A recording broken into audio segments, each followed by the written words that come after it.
High guys नमस्ते। मेरो श्रीमती र मेरो सानो पुक्कु चाहिँ बिहानै धारामा गयो। हामी चाहिँ माछा खोलामा मारेर ल्यायौँ। त्यसपछि चाहिँ मजाले बनाएर खाने योजना गरौँ। अनि मजाले केलाएर अर्ग्यानिक माछा यो चाहिँ खोलाको।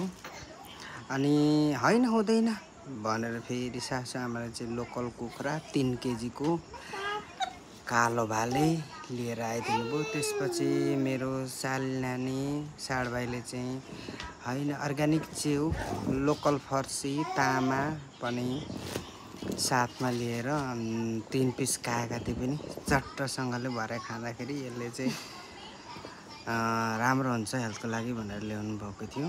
अनि यस्तै क्रममा हामीले चाहिँ अर्ग्यानिक चिजहरू पालैपिलो खाएर तपाईहरु माझमा भिडियो प्रस्तुत गरेका छौँ।